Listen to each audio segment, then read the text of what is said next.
Fresh drama is unfolding in Rivers State just months after President Bola Tinubu brokered peace between Nyesom Wike and Governor Siminalayi Fubara. The truce has collapsed.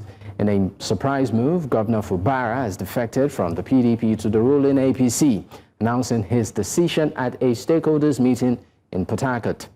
Now, lawmakers loyal to Wike, led by Speaker Martin Amole, have reignited their face-off with the governor, accusing his administration of neglecting public schools and defecting en masse themselves. Now, 16 lawmakers, including Deputy Speaker, crossed over last week, deepening the crisis in the oil-rich state. The Assembly has also pressed Fubara over delays in submitting commissioner-nominees, raising fresh questions about governance. As critics warn, Rivers people don't need another wave of instability, while party voices argue Fubara has been left isolated. Now, so, the big question, does the governor's defection mark a decisive shift in Rivers politics, or is the state heading back into chaos? Now, joining me to discuss this and more is Maoboye Nangilbu, is the Secretary General, Ijo Youth Council Worldwide. He joins from Port Harcourt. I also have as a guest on the conversation this evening, okay, is the one joining for now. It's great to have you. Good evening, Dr. Good evening, viewers. All right. Good evening. Let me, of course, start up the conversation by asking, off your cuffs, the big news in Rivers State, Governor Siminalayi Fubara has defected from the People's Democratic Party to the APC. Does this surprise you? Okay, so a lot of people would say this is one decision, that would have happened even prior to the so-called illegal state of emergency. Before then, whilst the crisis was going on between himself and the former governor, that they had expected him to move. Is it a good move? Politically, it's good for the governor. Somebody like me, I am, good supporter of the governor. I would say I am one of those who have genuinely supported the governor without, knowing the governor, without meeting the governor up to date, using my resources to support the governor because I see what he's doing is doing a good job. And is one of the best persons recently that Rivers State has had, in terms of being governor. However, I didn't support the governor because he was in PDP. I didn't support him because he was in APC. And yes, I lead an ethnic group called the Ijo Youth Council today. I did not support him mainly because he's an Ijo man, no. I am supporting him, or I supported him because he was doing a good thing. And even my assembly member, whom I had an altercation with on TV, international TV, couldn't even tell us, his constituents, Rivers people, were not aware of the governor's crime that they wanted to impeach him. So we said, no, this is impunity. So we supported the governor and aided the governor to do it right. But, your president, who is never law-abiding, I mean the president of Nigeria, who is always going against the law of the country, decided to invoke a section that do not have the needed ingredient to invoke, and he did all that because the Honorable Minister of FCT, forced the president, because it looks like the FCT minister tells the president what to do in Rivers State. So, all right, it looks like Governor. Nandi, you said quite a couple of things, but you made reference to the president. Now, the governor, that's Siminalayi Fubara, in his, defection speech, did extensively thank Mr. President. He even alluded to the fact that he would have been former or ex-governor, if not for the timely intervention of Mr. President. So maybe it doesn't look like I'm the one putting words there. Let's listen to what the governor said, and then we'll come back. Today we have the full support. We have positive nod to live where we are because we didn't get any protection. To go to where the reason why we are still standing is because of that place. And the truth is, without Mr. President, there won't be any His Excellency Siminalayi Fubara. He would have been former. So we have every reason, because the truth, let nobody. I mean, you had it yourself. I mean, extensively thanking Mr. President and saying his timely intervention did sustain his position as the governor of the state. Okay, so Dapo, let me tell you, Nigerians should listen. I'm still supporting the governor, and I have my digital footprints out there with, while the governor was embattled with what I did for the governor. Like I said, did it without being consulted to doing it. I don't know the governor doesn't know me, I've never met him before, never had any meeting with him before, I've never requested for that before. So I did all what I would do with my money, my face, and everything, supporting the governor, because I felt there was injustice. I would not go back to my vomit. I'm not the type who would move because Governor Sim is now saying everybody should go to APC. He has just played politics, and for me, that's politics for him. But do you feel betrayed? Nangi, do you feel betrayed? Do you feel betrayed? Hello, sir. Do you feel betrayed? No, but why would I be betrayed? Like I told you, I said I didn't support the governor ab initio because it was in PDP.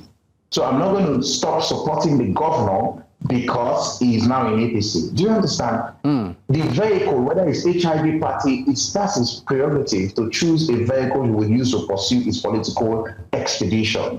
That's, by the way. What I'm talking about is that he's saying that the governor, without the APC, he would have been removed from the office. That means that is, for me, it offends my sensibility. The reason is that what was done or what was meted out on him and on Rivers people was illegal, and I still stand by it. What we had for the past 6 months was what I call an interloper government, that the president of Nigeria, through the FCT minister, pushed the president of Nigeria to bring an interloper government to come and suckle and steal Rivers State dry, and that is illegality.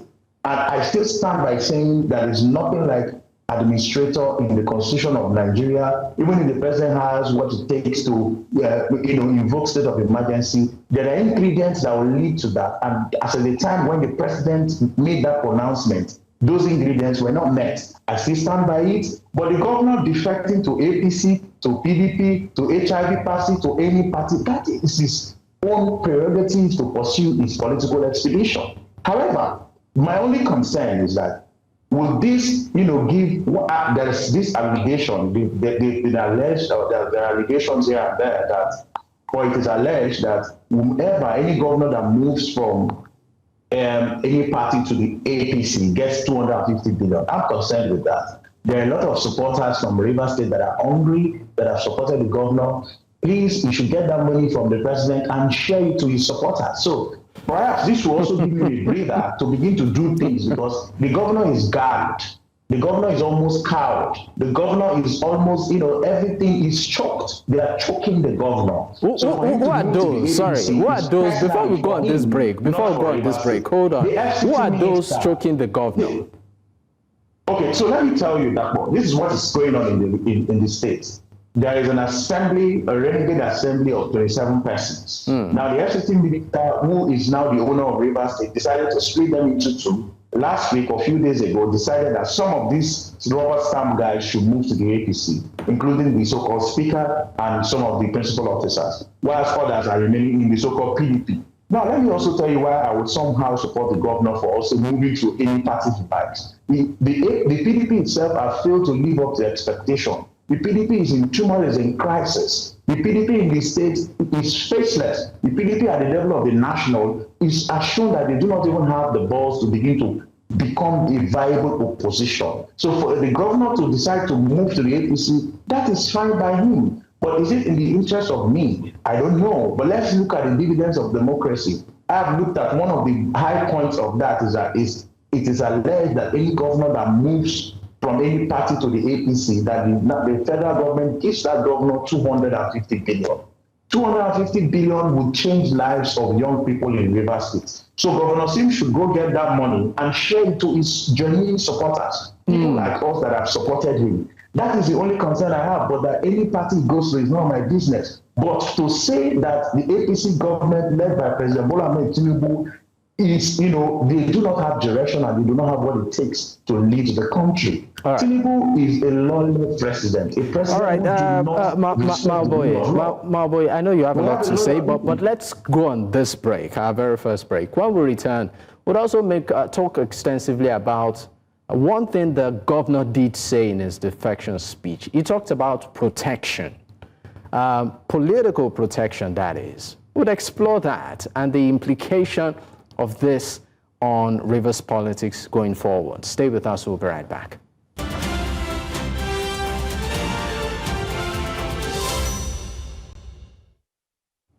Malboye Nangi Obu, the Secretary General of the Joy Youth Council Worldwide, is still my guest at this time, and also joining the conversation right now is Chatham Tiari Mwala. He's an activist and Pan-Africanist, also joining from Port Harcourt. Gentlemen, thank you for staying with me. Let me, of course, direct my next question right now to you, Tiari. Tiari, can you hear me? Mr. Mwala, are you there? No. All right, now let's quickly, your take on the governor of Rivers State, his defection to the People's Democratic Party.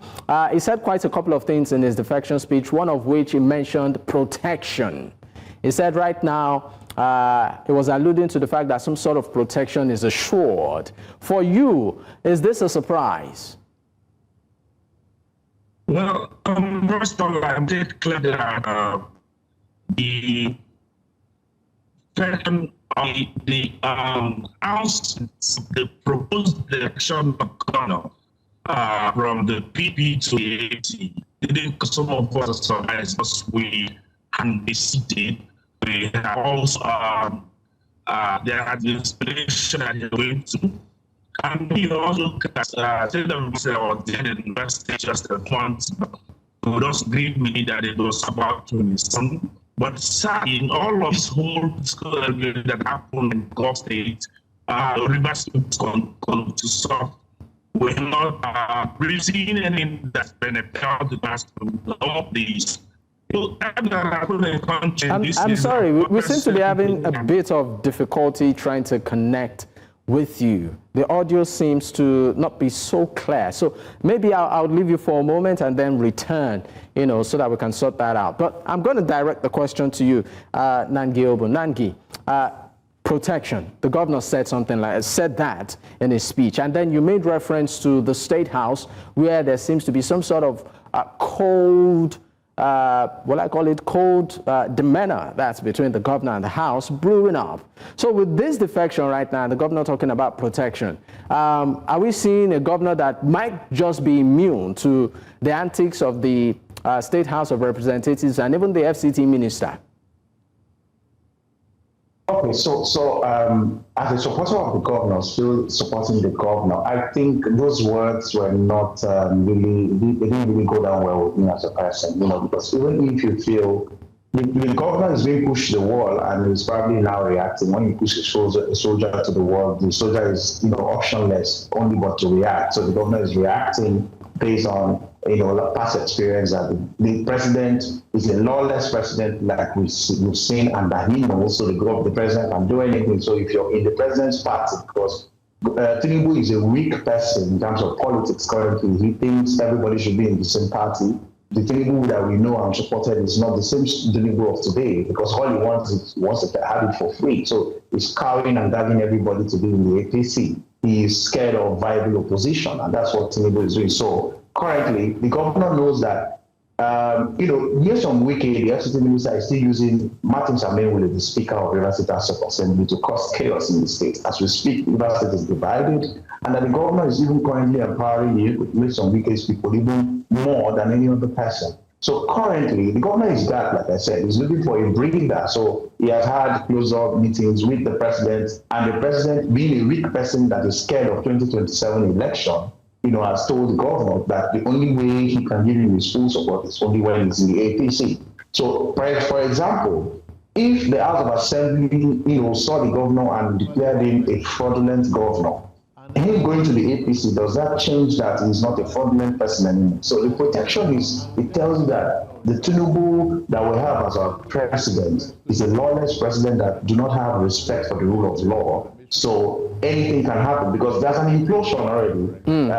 The House of Assembly Speaker currently, a week or two ago, started off the dance of the Surugede, the dance of the spirit, by also trying to come up with stories, accusing the governor, making frantic frontal statements, inciting statements, pockets of people gathering, trying to cause another political chaos. And the governor is scared because he had gone ahead. Only God knows what type of arrangements they had before he came back from the so-called interlocal government that we had for 6 months that took Rivers State backwards. That trillions of Rivers money was stolen by that same 6 months that Tinubu imposed. All right, so Mr. Nangi, thank you.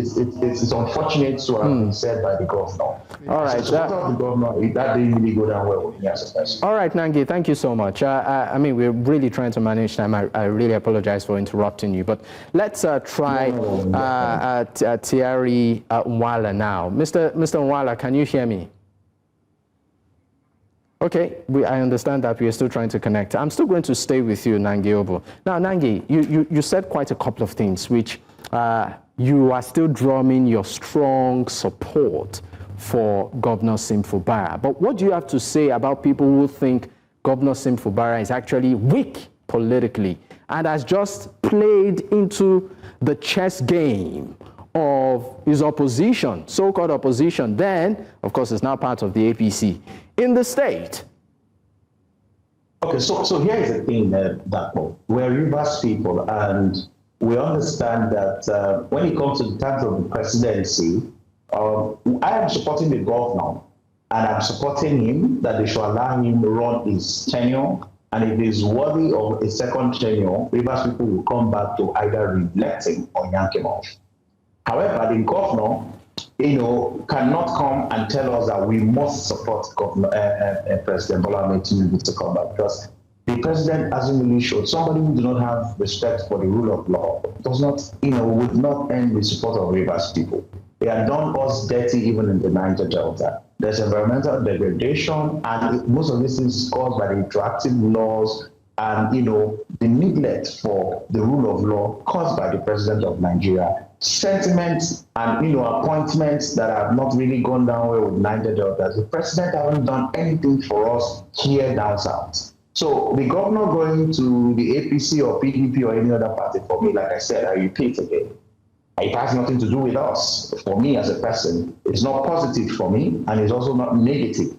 But is the governor cowed or gagged? I would say yes, because only he knows the type of arrangement he's had with the president. I've never met President Bola Tinubu before, let alone having any meeting with him. Like I told you, I've not also met the governor before. I don't have a relationship with him. I am somebody who is supporting him, that I think he should do better. But there are projects. They should not begin to abandon projects. Let me give you, for instance, in my community, Kakrama, there's a project that has been abandoned. I don't know why that was abandoned, but I believe now that he's in the APC, they would now come back to, making sure that that project is not abandoned, because the community is just, something else. So the governor should concern himself with doing things that endeared him to Rivers people, and not play the APC kind of portrayed politics that we've seen in time past. The APC have shown that they are a failed party and they do not have the solution for this country. The governor being in the APC is a vehicle, and if he thinks that they are going to write results for him in 2027, I don't know.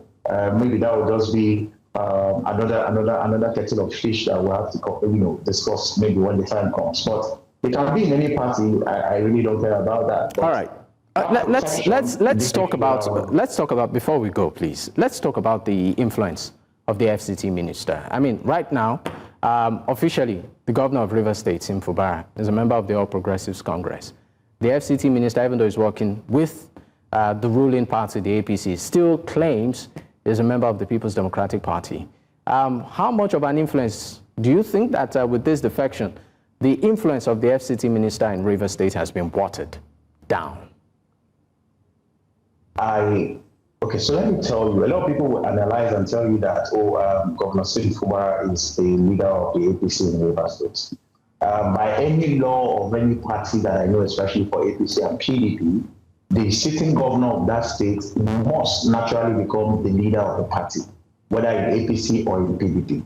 The same governor was in PDP, and quote unquote, supposedly was supposed to be the leader of the PDP.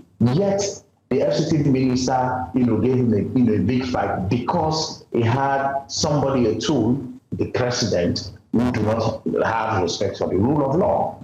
Now, the governor, a lot of people will say, was tactful enough to have moved to the APC to be on the side of the president, so that when the FCT minister gets there to procure his fake judgments, the president will now say no. So it tells you that Nigeria is just like we're in this circle where nothing works, and that the country is just like a banana republic. And it's unfortunate that the governor is now trying to also play to the gallery on that front. However, like I said, it has no positive impact on Rivers State. But the only time I would say it has positive impact would be when he goes there to begin to drag good things to the state, because the FCT minister hasn't really done anything in the state. They accused Chukwuemefiele Amechi of being FCT minister and did nothing. There's no project that the FCT minister has drawn to Rivers State other than empowering and giving positions to those whom we would use for 2027, and not for the state, not in the interest of the state. So I just think this is one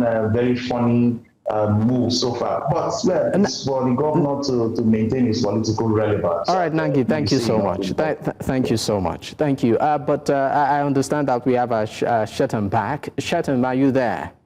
Yes, I can hear you loud and clear. All right, Shetan, before, of course, we wrap this first half up, I'm just going to take your opinion quickly on defection of the governor of Rivers State to the All Progressives Congress. Do you see this as a strategic political move, or one that, of course, Mr. Governor is just boxed at a corner and just has to pander to the whims and caprices of higher powers? Well, I have always maintained and stated clearly that the state of emergency that was first of all declared in Rivers State was all about the interest of Mr. President's 2027 ambition, and had nothing to do about the political impasses within Rivers State, because if the president wanted to settle the impasses within Rivers State, he would have done that comfortably. But unfortunately, the president actually placed his political interest above the interest of Rivers State. That was why he declared a state of emergency in Rivers State, destroyed our economy, and hoodwinked and boxed the governor into submitting to him the way the governor has done. Of course, we saw what happened here, how the solar administrator appointed by the president appointed all the boards within Rivers State. They didn't just end at that. Appointed an electoral commission that conducted an illegal elections within this state. The sad part is that in all of these things that is happening, what is the interest of Rivers people? How are the interests of Rivers people being protected? I can tell you, none of these things covers or protects the interest of Rivers people. It is about the interests of these politicians. They have continued to place their interests far and above the interests of the people who they seek to serve. And you hear them every day claiming that, yes, they are doing this for the interest of Rivers State. But it's clearly their own personal interest that we have seen played out. The governor is moving, talking about protection. Protection of whom? Is it protection of Rivers people, or protection of himself and his political career? It is basically the protection of the political career of the governor, and has no bearing on Rivers people. I don't know why a chief President Nyesom Wike will become a stumbling block to this entire state and to this entire nation, and the president cannot call him to order. The president allowed him and also collaborated with him in destroying the economy of Rivers State by the declaration of the state of emergency in Rivers State. We have seen the problems the FCT minister has represented in Rivers State through the House of Assembly. This has continued for a while now. And what is the president doing? The only thing the president has to do is to force the governor to defect to the APC so he can protect his interests in 2027. It is sad, it's unfortunate. It tells you that President Bola Tinubu wants to have a one-party state. That's exactly what is working. But sorry to interrupt you. But one thing the governor did say in his defection speech is that he would have been an ex-governor if not for the timely intervention of Mr. President. I'll give you the opportunity to respond to that once we return from this break. Stay with us, we'll be right back. I still have my guests with me at this time. Maboye Nangi Obo is the Secretary General of the Joy Youth Council Worldwide, and also Shatam Thierry Nwala, an activist and Pan-Africanist, joining from Port Harcourt. Gentlemen, thank you for staying with me. All right, let me come to you, Mr. Nwala. Before we went on that break, I asked a question. I said, Mr. Governor, that's the governor of Rivers State, extensively thanked the president for his timely intervention, saying if not for the intervention of Mr. President, he would have been ex-governor. Yes, the governor, we heard the governor make that statement. But you ask yourself, at what point was that particular statement made? That statement was clearly made when the governor had been hoodwinked by the president. When the governor, we saw a governor who at some point lost interest he made that statement, right here. That's the video playing. It doesn't look like someone that seems hoodwinked. This is not the first time he's making the statement. During the state of emergency, we have also, even at the point of reconciling with the purported reconciliation with the FCT minister, the governor made similar statements. It is not the first time he's making the statement. So we all knew how where this whole statement is coming from. It is clear. This man has been hoodwinked. Since the governor returned, the governor has not been himself. What do you have to say to people that think you say it's hoodwinked. Some people think he's just a weak governor. No, well, I wouldn't see it from that perspective. I would also say this. In being cautious, I also say this, that I'm not looking at him from the angle of weakness.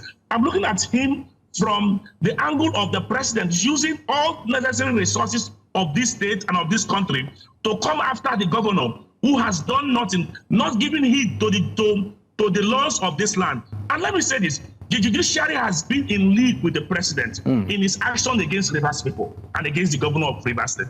And that is why the judiciary has continued to be silent over the matters that have been brought on Rivers issues before it. Look at the Supreme Court, for example. PDP governors went to court, raised up concerns about the state of emergency declared in Rivers State. The Supreme Court never did anything on that matter till the matter became an academic exercise. And until now, no decision has been reached. Over 40 matters was actually filed within this period. What did the court do? We have not had up to 5 matters that have been decided by the court up till now for a matter of public interest of this magnitude. Now we have continued to see a governor that they have used all national resources to hoodwink and to make him look weak before the system, because the man knows that if he runs to the court, he may likely not get justice. That's exactly why we see him taking on some of the actions. It's quite sad and unfortunate. All right, Shatam Tiaru Nwala, activist and Pan-Africanist, of course joining virtually from Port Harcourt, and also Maboy Nangiobo, Secretary General, Ijo Youth Council Worldwide. Gentlemen, I'd like to say thank you so much for your time.